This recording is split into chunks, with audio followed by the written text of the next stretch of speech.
Welcome to today's webinar. The topic today is optimization of mass distribution for harmonically excited structures in RFEM 6.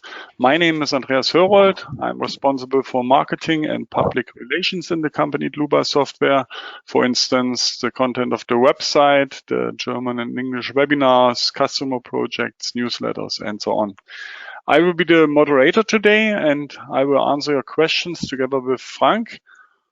Andreas Niemeyer will do the presentation, but my two colleagues can introduce themselves. Hello, my name is Frank Faustich. I'm responsible for quality management and product development in the company, and today I will try to answer your questions.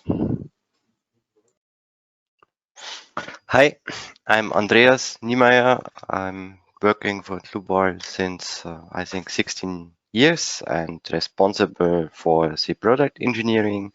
I'm taking care about features and program concept, how we perform the features in the program, and then we do it with our programming staff. Okay, thank you for your introduction. Then we can switch off our webcams that the attendees can see the full screen. I say something about how you can ask questions, at least for the attendees who participate the first time. On the right side of your screen, you can see the control panel. You can show that with that arrow here, and then you can enter a question here. Yeah, and then we will answer you. If you don't get an answer during the webinar because there are too many, you will get an email afterwards. You can also watch the entire webinar and then email your questions to info@dlubal.com. Okay, then I hand over the screen to Andreas Niemeyer. Andreas, it's your turn. Thank you, Andreas. Okay, then I take over with the topic optimization of mass distribution for harmonically excited structures. In fact, a complex title, I would say. I expected a specific target to explain you something with this example, especially it takes care about our add-on optimization, where you can find with a self-learning process parameters what fits for your system and gives you good results. For this, I created this example, of course, with connection to dynamic load, but you will see how you can use it in optimization process. To explain you this demonstration today, I created 5 main points, what we do one after the next. And the first, of course, is the description of the structural task. You see on my right side here a few slides, or let's say plots, what we will do in the next hour. It's a simple beam where we investigate oscillations and then we calculate forces over time. How we can do this in our program RFEM, I will show you in point 2 and 3. We create together this model, make a manual check, then we prepare it for a manual optimization, and later we use this self-learning process, this optimization add-on to find good parameters. And finally, we give a summary about everything and our outlook, what is coming as next. So now let's go to the first point, description of structural task. A simple slide here. You see, we take care, or we want to model a simple beam with a load in the middle. I sketched up a washing machine, that you have something for imagination. I want to symbolize here that we want to simulate a rotating machine with a specific frequency and a specific eccentric load. And I expect from this, let's say, rotating machine on this simple beam, that this beam will oscillate. Let's say it goes down, it goes up, and it finally vibrate over time. And for this task, we have to check if this beam, let's say with a discrete cross-section and from a discrete material, can overcome these loads. and is stable and works. And later, if not, and this example will give us a sign that it's not okay, what we can do to optimize the structure and to decrease this deflection, what I symbolize with this red arrow. And my idea, or let's say what I want to show you is, of course, we can change cross sections, supports, loads, but I want to try to place additional load on the member to, let's say, to decrease the deflection. What sounds in the first instance strange, to bring up additional load to decrease the deflection, but you will see how it's connected. For this, I use these dynamic functions because here you can simulate such effects. Okay, now this is the point where we change to a live demo, where we jump into the program, where I can show you how this could be done. So I open RFEM. I already prepared it. The program wants to know from me the file name. So let's give this child a name. Dyno 10, for example. We use a 3D model, and later we have to specify the task, because we want to simulate here in the next a rotating machine over time. In the program, we have to activate the so-called time history analysis with all following add-ons like modal analysis. Further, we have to check if the beam can carry the loads what we apply. We have to select a steel design. This is for my demo enough. We check the steel design according Eurocode, basic Eurocode. Of course, we can select any standard, US, British, Chinese, whatever, but I use this basic setting here. If we jump into the program with a confirmation of this dialog, it will open, let's say, an empty RFEM environment where we see our 3D space, navigator, table, and bottom, and we can directly start modeling this structure. Let's say, of course, it's an easy structure. I would say we place this beam in this X Z or on this X direction. So I use a function new member. Let's use here a new section, and I select for this beam an IPE 360, for example. So this I meant with discrete cross section from this Euro standard with a steel S235. So this settings describes, let's say, the stiffness of the beam, and I pick it, and I made it pretty easy for me. I select or I want to simulate a 10-meter long beam, so I only can pick the grid points on the bottom. In the next point, I have to define the boundary conditions. The first one, let's say the supporting conditions, we doing over types for nodes. So let's say node 1 is supported in X, Y, Z, and fix also the rotation about X, and the other two are free. The node on the right side, node 2, is open in X, rotation is fixed, and the others are free. And the remaining settings we can delete. So now, if we take a look on the structure, what we just modeled, we see simple supported beam, and the program already specified a load case self-weight, because it thinks it's used from civil engineers, but always have to work with self-weight. If we want to display this self-weight, we can activate it here, and we could wonder why we don't see something, because that's because RFEM thinks the self-weight of the elements itself is, let's say, boring because it's always here. So it's deactivated in standard that you can activate here in Display Navigator. And you see our 10-meter long beam have here let's say a self-weight load of 0.571 kilonewton per meter, what results in a weight of 571 kilograms. No? And additional to this weight of the beam, we have now the weight of the machine in the middle. How we can apply it? I would say we simulate it as nodal load. So I divide this beam into two parts, divide member, intermediate nodes.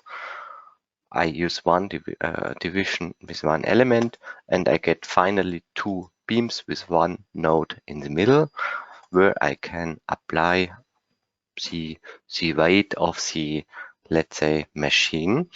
I estimate from this washing machine it have a weight of 100 kilogram, so I use 1 kilonewton into the direction. So let's select this node and we get additional this force. And if we calculate now this load case, we will get, let's say, a deflection and a force in the beam, which corresponds to the, let's say, self-weight what we specified. And you see, if I apply the weight of the beam plus the 100 kilogram in the middle, we get a deflection of 0.3 centimeters. Of course, besides this deflection, we get also here forces and also stresses, maybe the sigma stresses, what we can visualize with compression and tension on the bottom. But this is now minor. When we want to know is this deflection and force now okay for the beam or not, we have to do a design. For this, we have to learn the program what he should check. Of course, the cross section is fine, but if we want to check also lateral torsional buckling and such stuff, we have to define some stability informations. So I take both beam elements and glue it together with a member set, create member set. And here I can define that we want to design the member set itself. So with the full length of both elements. And in this tab, we can now specify the stability settings. So we say, please consider it in an effective length. So for me, it's a buckling check, what I assign to the member. And here we give the full program. So check about buckling, about Y, C, torsional buckling, lateral torsional buckling, everything is activated. And we say, please make a pin support on start and end. And I check this, and now the program knows everything what is important for a ULS design. And for ULS design, the program needs finally, okay, which load should be designed. You have to know if you start RFEM, it always thinks like a civil engineer. It thinks you want to combine loads according any standard. Of course, we can do this now, but this is not the focus of this demo. So I only want to have a characteristic utilization according to the load what I define. Therefore, I turn off all this stuff. Define this load case should be checked with self-weight according ULS state. The SLS states we deactivate because they are not interesting in this check. And further, we say, okay, please make a load combination according linear analysis. And here the load case self-weight should be considered. In reality, in real life, when we have to consider safety factors, here would be, for example, 1.35. But here I select only the load case without safety because to have comparable results for demo. Now, everything is done and we can run a steel design. And you see the program is calculating first the, let's say, load combination, and then it feeds the steel design add-on, and you see, okay, our steel design results in 0. or let's say in 12% utilization. When we want to know what is the most worth, we can here open the table ratio by members, and you see section proofs are all fine, and the stability check is maybe the most crucial here. Of course, only 12%. You get here a hand calculation and see, okay, the existing or the acting bending moment is smaller than the resistance, so everything is fine. When we speak about stability, you see also here a buckling curve, or let's say, yeah, buckling curve. And to make it more visible, we can also render here the deformed cross section, and you see this is the shape for the critical bending moment of the design check. So now everything, if you see this picture and this utilization, I would say everything fine. Yeah, design is made, of course, also when we add a safety, but let's say a small but, and therefore I prepared this example. What happens if we turn on the machine and simulate here an eccentric mass? Let's say it's a washing machine, so I estimate 10 kilogram eccentric mass with eccentricity of 20 centimeters, because the drum have a diameter of 40, and I simulate it with 800 rounds per minute. So it's not the full speed of a washing machine, then more the lower speed. But let's see what happens if we do this. And for this, when we talk about rotations over time and excitation, we have to know that structures have eigenfrequencies according its mass distribution. And first of all, we should take a look on these eigenfrequencies to see, is there an eigenfrequency here what is crucial for our load direction. And therefore, I open the table load case and combinations, go here into the second line, I double click that I get the dialog for defining the data. I write here as load case name, modal analysis. And now this is a quite special setting, because generally everybody thinks load case means something with static, but you see you have here a box to select something. You can also say, no, it's not a static analysis, it's a modal analysis. And if we talk about modal analysis, we need new calculation settings, something else than a static analysis setting.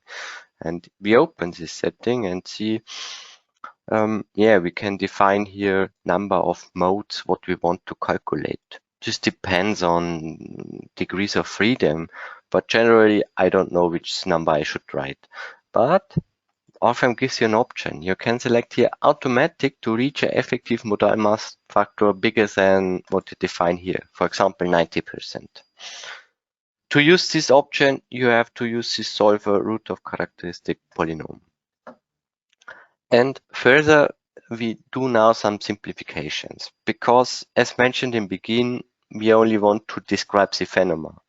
Therefore, I say, okay, please simulate this oscillation of this washing machine only in vertical direction and around y direction.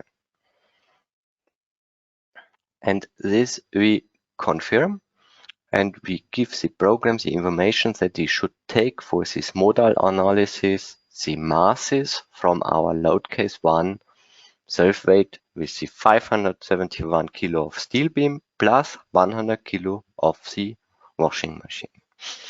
Now let's run this analysis, not load case, and let's say in brackets analysis, where we get now not bending moments and deflections, and we get modal analysis, let's say oscillations without dimensions. So the biggest amplitude is here 1 without a unit, and we get here on the bottom a table to this shape with the eigenvalue. So you see we have here a bending shape with 10 Hertz. We have a harmonic of this with 47 Hertz and with 90. So this is the oscillation. the program needs 3 eigenvalues to fulfill the 90% of mass what we specified. And this says me also what is really interesting, the most governing eigenfrequency moves this point where the washing machine is standing as most. Now, therefore, it could be interesting. We see we have here a little bit more than 10 Hertz. And when I speak about the washing machine with a rotation of 800 rounds per minute, and 800 rounds per minute is translated into Hertz, 13 Hertz. So we speak about 10 to 13, so it's in between these two frequencies. We know, okay, it's close, but we cannot decide is it crucial or not. We have no idea. We only have a RFEM, and RFEM allows us to calculate these shapes. So let's go on and try to simulate this rotating machine. For this, I go again into the load case list, define a new load case, define a name, washing machine, define here analysis type. So we have now to do something over time, how it reacts over time, not static in one time point. So we select here time history, analysis, time diagram. We specify the calculation parameters. The calculation parameters, when we calculate something over time, we have here two options. We have, let's say, I call it always envelope method, a linear modal analysis, or a direct method. I use the simpler one, the easier one, linear modal analysis, where I give the program the command, please do the analysis, let's say, over 4 seconds. So please calculate results from 0 to 4 seconds.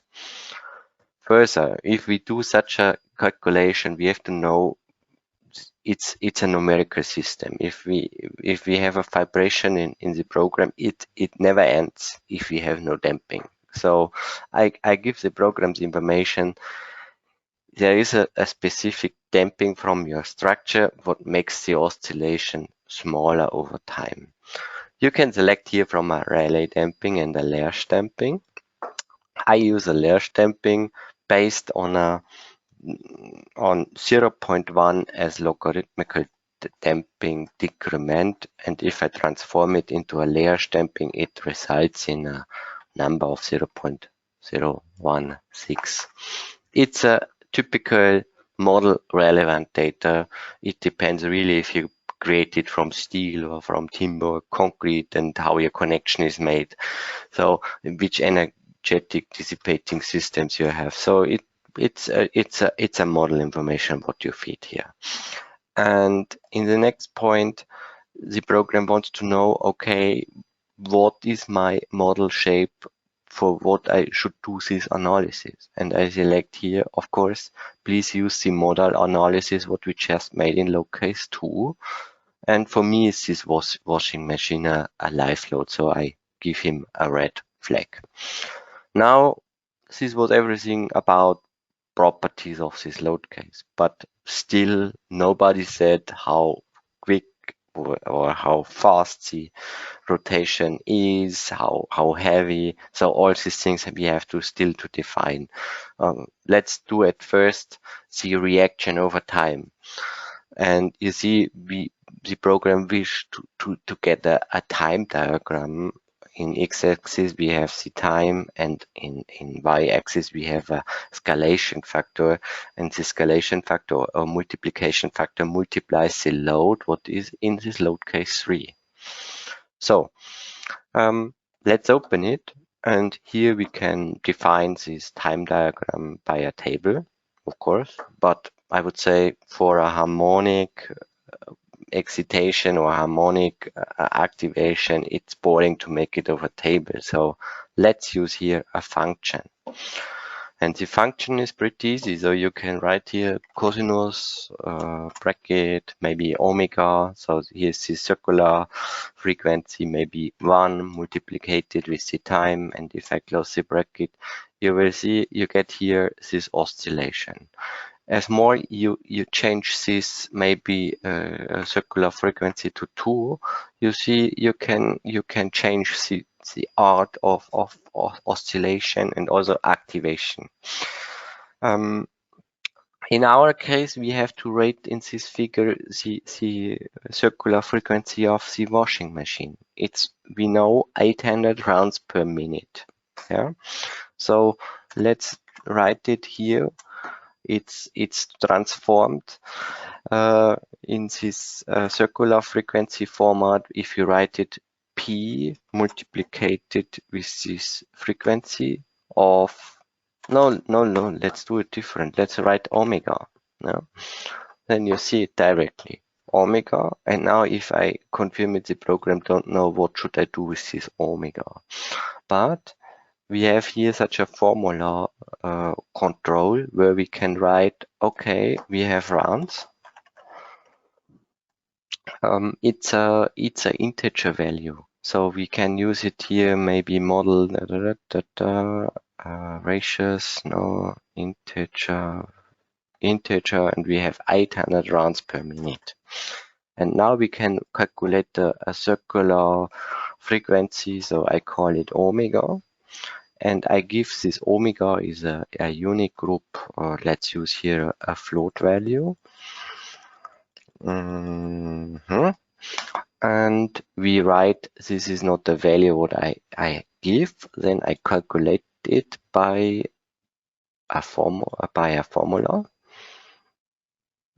And I can write here this is P multiplied with rounds divided by 30. And if I do this formulation, I get the circular frequency here in this field.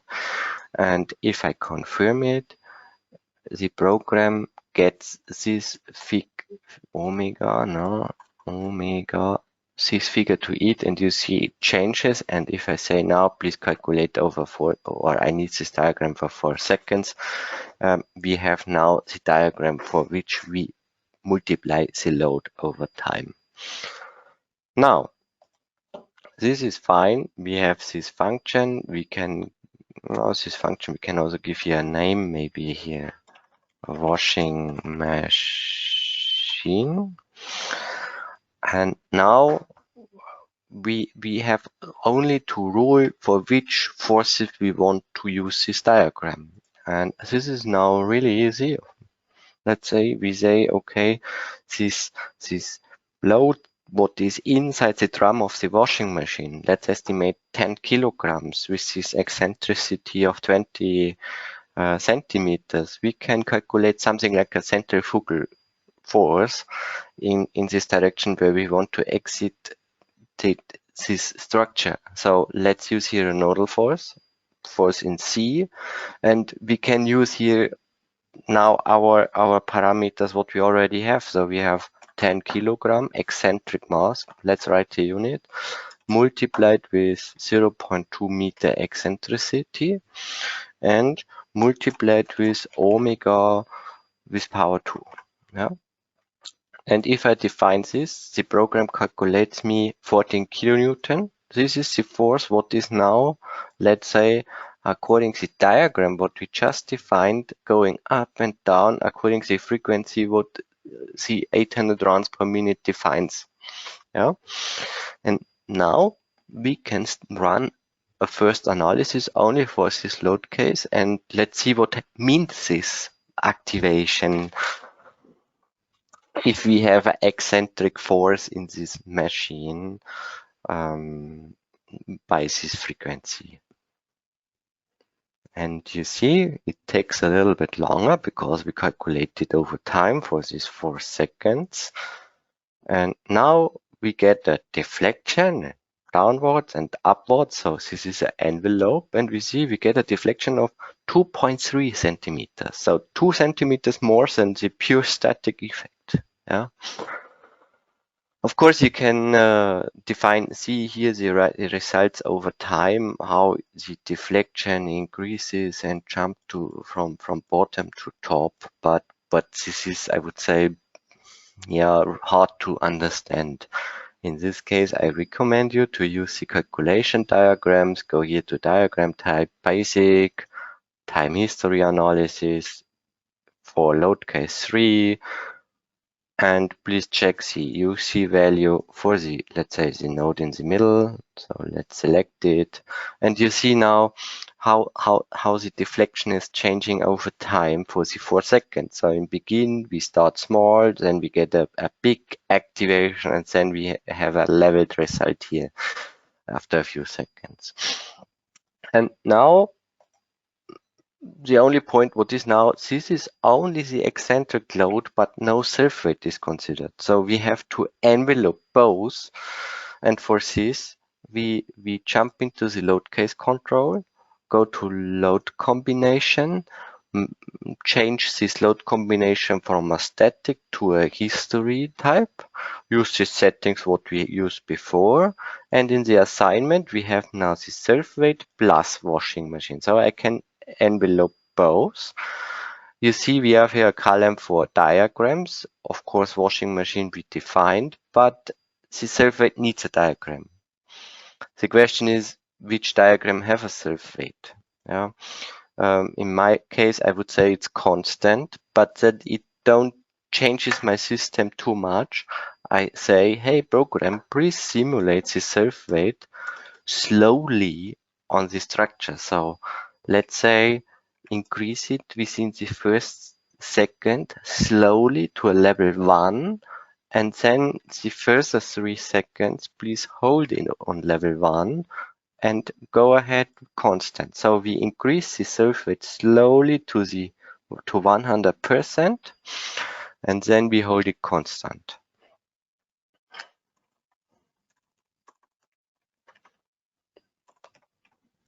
And now we have 2 loads. The first is constant working, the next is oscillating, but starts 1 second later.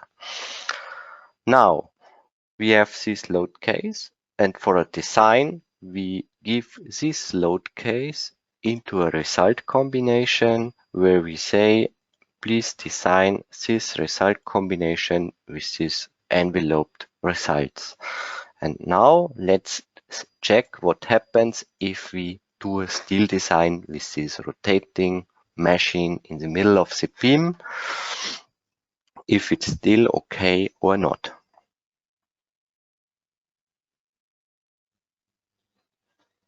So this is the combination, calculation of forces and deflections. And this is the steel design. And now it could come as expected. In the middle, we get a red flag. We see we have a utilization of overutilization of 10%. So maybe if somebody wonder what is crucial, let's go to the checks, and you see stability check is critical.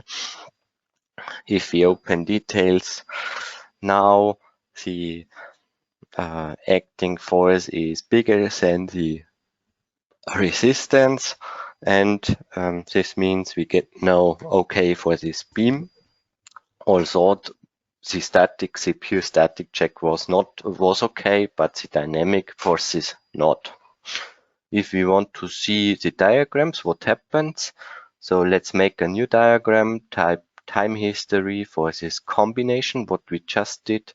For you see we increase in the first second the self weight, and then we apply the dynamic effect, what is leveled here in later seconds. Yeah? But we have here some peaks, and this leads to a bad design. So now what we can do? We can increase cross section. We can change supports. We can reduce load. We can place the washing machine here in this place. Several options, of course. I proposed in begin we can apply some additional loads. Of course, at the moment we're fighting with 2 big deflections. So this combination gives us a deflection of 2.56 centimeters. So is it really a good idea to apply additional load? Could be or could not be. Let's try it. For this, I divide these two beam parts into new separate elements. So I divide it with 4 nodes and change in the load case self weight here the loading, and I apply maybe 50 kilos, so 0.5 kilonewtons on these nodes. Okay, and you see we have now another self weight, and if we run design again with this new loading, let's see what happens. What is cool and what you should see also from this demo, you can change everything afterward. You only have to recalculate. So if you hard code it in the program, the design, everything is clear what to do. So the design settings all is dynamic and adaptive to your settings what you give. So it's really easy to change the nodal loads. So now what happens? Our red flag is gone. We have a utilization of 0.59, what is fine. The deflection, I think, is also a little bit smaller. Let's check it. It's now 1.4. So it's working. If we apply in this case with this, let's say, resonant activation or almost resonant activation, a little give another mass distribution, the system is going to be better. So we bring it out of tune of this resonant effect. Of course, we cannot increase these additional loads extremely, because then at any point the standard deflection of statical effect is too big. So there is a optimum of this mass distribution what don't bring additional deflection, but reduces the utilization. And the question is now, what is the best value? Is it 0.5, or let's say we don't know it? And what happens now? In reality, this is exactly the point where you, let's say I make it a little bit easier here. I hide this. This is exactly the point where you try something and then you think, okay, let's increase it a little bit or decrease it a little bit. So we can select all these 0.5 forces and change it. For this, you can use, for example, also a manipulation factor. So we can also bring in here a factor M. Say this is a force. I don't know. And let's write here 0.8 to try if we increase it a little bit. And now we say these forces are nodal loads edit, have no figures, and they connected to a parameter is M. And it's easy to change it and to recalculate it. Now you can, it's a try and error to find the smallest utilization with the best weight fit. Yeah. And this is now the point why we are sitting now together. For this job, we added the optimization add-on. And the optimization add-on is hidden here, where I said in begin, I activate it later. You can activate it here. And this is not a static calculation or any design, or it's a really special add-on what allows you to do some special tasks. And if you use this optimization add-on, you get in this parameter list, this parameter what we just defined, new types. You see, you have here now 3 new types optimization. And you can say now the optimization, maybe the starting value, let's start from a really small value, should run from in an interval of 0.01 to, let's say, 8.001 with an increment of 0.2. What means finally we have 40 steps or 41 solutions. And this is now a range where we change this value, and If you activate this optimization, you get below calculation, optimization settings, where you can now define, please store the best 20 solutions. So what is a solution? It's a solution or mutation in our words. It have nothing to do with X-Men or something like this. And mutation is variant with 0.01, variant with 0.5, variant with 8.001. So the model with the changed load. And now what leads to a best solution? So you can find models with the minimum weight, with a minimum deflection, minimum cost, minimum CO2 emission. So we use minimum displacement. And here you have now, let's say, a robotic function what checking all 41 solutions according your interval of this parameter what you defined. Yes, is a cool function. What is doing for us is change automatically and finds us the best solution. But you have to know such a calculation run takes around 23 seconds. If we multiply it with the factor of 41 mutations, it ends up in around about 16 minutes. 16 minutes is okay to find a good solution and to save time and money, of course. But you also have to know if you have more parameters. For example, we say these loads could be different. Then it ends up in millions of mutations. And then you can ask the question, do I have to calculate all or only a fraction of it? And a fraction of it is now hidden here with this option particle swarm.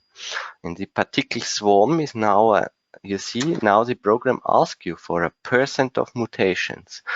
Is now a method where I only calculate a fraction of it, for example, 50%. So I calculate 20 mutations and expect to get a good setting for this value m to fulfill my demand, a minimum displacement.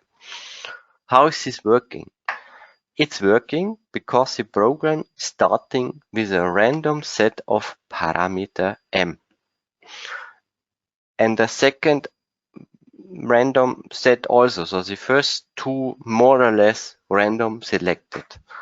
Then, according to the first two solutions where it realized, okay, with my first random selection of m, I get a displacement of 5 centimeters. In the second, I get a random selection only 3 centimeters. So I know if I change my value in this direction, it's going to be better.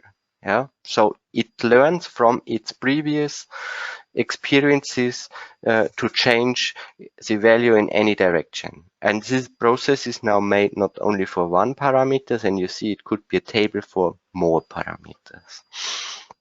And now I don't want to calculate because I don't want to use your time for this. I prepared it. If you I confirm I can open here a model.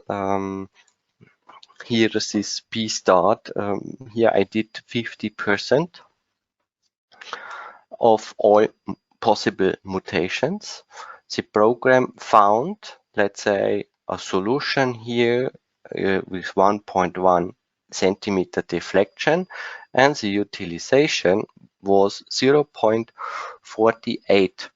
Yeah, so this was the smallest utilization we could find by using only 20 mutations. So the program found out, okay, during its calculation, you see how he worked, and the best fit was if the parameter is 1.4, so we have to add 1.4 kilonewton at every point, and then we get the smallest deflection with its connected utilization.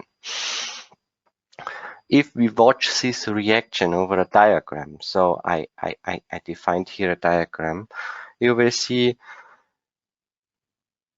if you calculate only 10%, so 4 or 5, the program finds a solution bigger than 1.4 centimeter by using maybe 1 minute. Yeah. If we calculate 20, you see the deflection is going down, and by 40, 50, you see we come to a minimum, so to this 1.1 centimeter by using 6 minutes roundabout. This is the orange line. And if you calculate all 100%, so these 41 solutions, you have to invest 60 minutes, but you don't get a better result. So this particular swarm optimization saves you time and gives you better results or structures where you can save material and whatever. So this is not a method what you can use for really huge models, and it's made for finding a good structure or partial structure in a big building where you say, I don't know, should I increase the height or the width or both? And the program helps you to find a decision about by not using 100% and only by calculating a fraction of it. And this is maybe what I want to show you, what we made regarding a self-learning process inside the program. And this is only the start what we are doing. So we prepare our program with more such, let's say, artificial intelligence functions.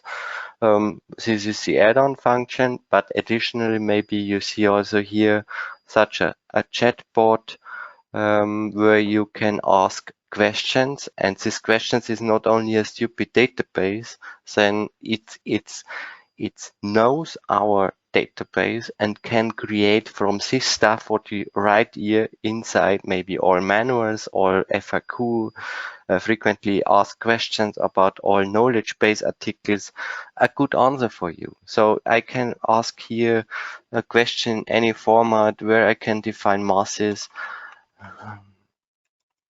can define masses in RFEM 6, then the program is thinking and using its data, what is behind, and giving you a feedback. And if it's possible, it gives you also a source where you find more data to this answer.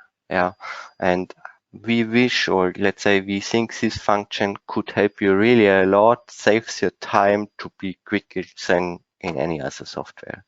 And this is now maybe the end of my presentation, and I give back to Andreas. Okay, Andreas, thank you for this nice presentation. Yeah, I would like to show you where you can find the recording of the webinar and the model. But before I do that, I would like to present you an offer. I hold back the screen. Okay, you should see my screen. If you want to get a free online product demonstration, just book a free online appointment. Contact our sales team with that link here, or you can scan the QR code. Or if you want to get a non-binding offer, then you can also contact our sales team. So now I show you our website, and dlubal.com, and under news and events, you have to go left to the events, and then you can find the webinars. Those are the webinars of the next week, or next weeks. Most frequently asked questions, our regular webinar. I will present that with together with Jürgen Teilmann. Then in the week after next week, we present the API to Python, then linear stability analysis, and so on. I have to scroll down to the past webinars. Okay, that's already past webinar. We are at the end of the webinar. Okay, in the next days, you will get an email with a direct link to that page here. The email will contain your attendee certificate. And on this page, you will find the recording in the middle here. You will find or you can already find the presentation slides of the webinar. And the model to download. Yeah, that's the simple model with all entries that Andreas did in the webinar. Okay, that should be also all from my side. Thank you for your attention. Thanks to Andreas for the presentation. Thanks to Frank for the support by answering the questions. I hope we meet each other in a future webinar. Yeah, have a nice rest of the week and bye-bye.